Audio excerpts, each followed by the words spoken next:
Hey everyone, Dr. Callanan here. Today I want to address one of the main root causes for resistant weight loss, as well as anxiety, and that is blood sugar imbalances. So we're going to talk about a tool that you can utilize, a free tool, to help ensure that your blood glucose stays stable throughout the day. And we're also going to touch on many of the other benefits of intermittent fasting. If you are new to my videos, welcome. My name is Dr. Brianne Callanan. I'm a naturopathic doctor and the creator of the Metabolic Reset program, where we address weight as a symptom, not the issue. And we help participants lose 20 to 40 pounds in just 6 weeks by addressing the underlying root causes of why weight gain occurs and why stubborn weight is hard to lose. So let's dive right into blood sugar imbalances. I'm going to make me a little bit smaller here so you can see the slides. And I also welcome and encourage you to join the free Wild Type community group on Facebook, where we post many more of these trainings on a weekly basis. Ask your questions there. I'm always happy to interact and connect and help you with any health struggles that you are experiencing right now. So intermittent fasting, the first thing that I want to talk about is intermittent fasting is a way of consuming all of your calories within a certain window. It's not about reducing calories. It's about constricting your feeding window. And a couple of the benefits of intermittent fasting include increasing something called beta hydroxybutyrate. And what is that? That is a ketone that we can measure actually in a variety of different ways. One of the easy ways to measure this is just picking up urine strips. You can measure your ketone levels. And when you're fasting, your body is starting to break down its own fat for fuel, and it's producing ketones as a byproduct, as an energy source for the brain when food is not available. That's why people who do intermittent fasting, they experience that energy boost, that mental clarity. It's because of these ketones. And in addition, what intermittent fasting does, it increases insulin sensitivity. So insulin, you can imagine as a key that fits into a keyhole and opens the door. So when you consume foods, your blood sugar goes up, insulin rises as well. It's secreted from the pancreas.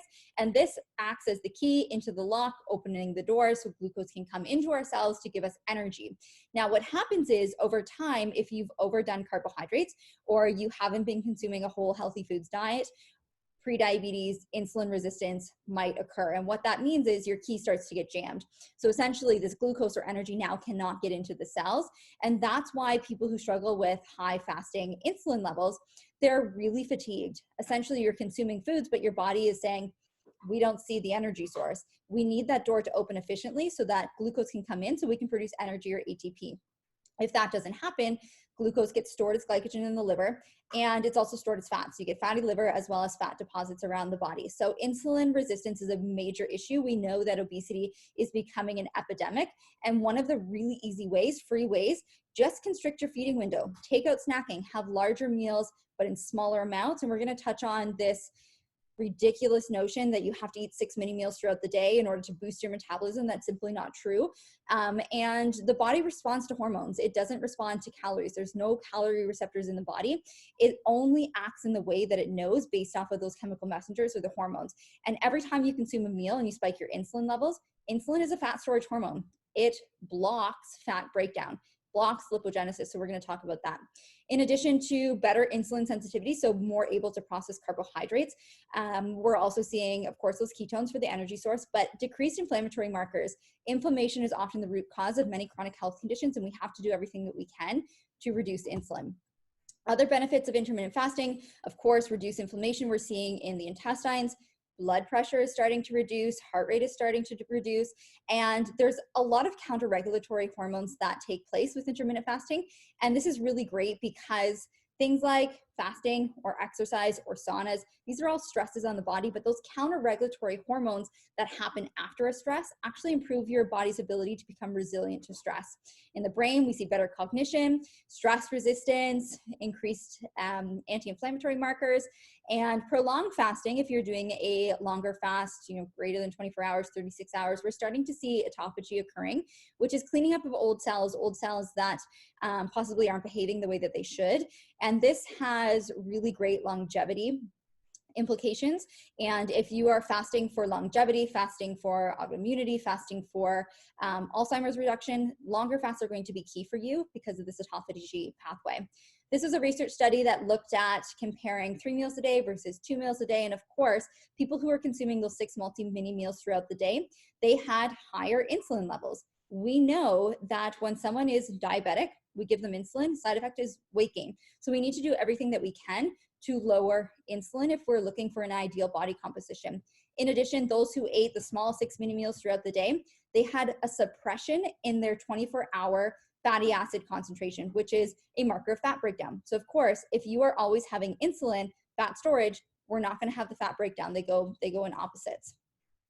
Counter-regulatory hormones during a fast, we're seeing actually a resting energy expenditure increase after 4 days of fasting by 10%.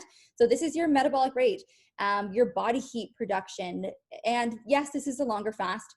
You don't need to fast that long, especially if you're starting out. Just try to consume all your foods within an 8-hour window. And if you have to start with 10, amazing. Work your way down to that 8-hour window. For some, that works amazing each and every day. Other people might want to do a 24-hour fast twice a week. We have to find something that is sustainable and realistic for you, and something that you can stay consistent with long term. So work with someone, especially if you're doing a longer fast, to make sure it's safe and effective for you, and who can coach you through how to best break your fast. In addition, one of the amazing things I love about intermittent fasting is it boosts growth hormone. And we really, especially as women, we want to promote lean, healthy muscle mass, not only for our metabolism, but for longevity, as well as to prevent bone health from becoming an issue in terms of having growth hormone and doing resistance training. It's a really great idea to do. In addition, we don't want to fall. The worst thing to see is someone with a low muscle mass and low bone mineral density have a fall, because that can really change the trajectory of their quality of life. So really important to have really healthy muscle mass. Fasting produces growth hormone, anti-aging, lean muscle mass. It's great. Is protein broken down? This is a question that I get. Yes, protein is going to be broken down during a fast, but if you are someone who has weight to lose, if you're overweight or obese, 40% of the energy during a fast is going to be derived from fat cells, versus in those who, lean people derive 40% of their energy from protein during a fast, versus obese or overweight people, it's only 5%. So if you are lean and you're doing intermittent fasting, I would highly, highly recommend that it's very important that you get enough protein in your day, in your compressed feeding window, and supplementing with something like an amino acid, either a capsule or a powder. Because yes, if you are an ideal body weight, you do prolonged fasting, you're going to be deriving energy from protein. If intermittent fasting is something you're doing for health benefits, for the growth hormone, for the autophagy, add in more amino acids, make sure you have good protein to protect against that. But we do know in those who can lose weight, we're going to be deriving energy from fat cells and not from protein. Same thing here. What breaks a fast? This is the next question I often get. And what breaks a fast is anything that's going to be boosting insulin. A lot of those benefits we're seeing from fasting is because of the suppression of insulin. And the last thing we want to do is raise it up.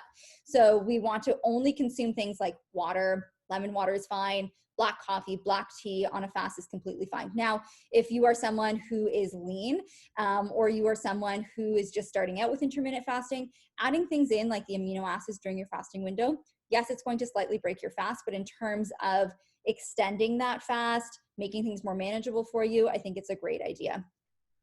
If you are interested in learning more about how your blood sugar could be affecting you, this is the glucose monitor. This is what I want to leave today's talk with.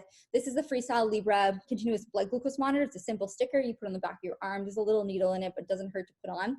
And this will measure your blood glucose for 2 weeks. You can scan it with your iPhone or Android. There now is applications that you can download on the iPhone or Android. You don't need this reader anymore. So essentially you put this on and you just start consuming foods. You scan your blood glucose, see how you respond.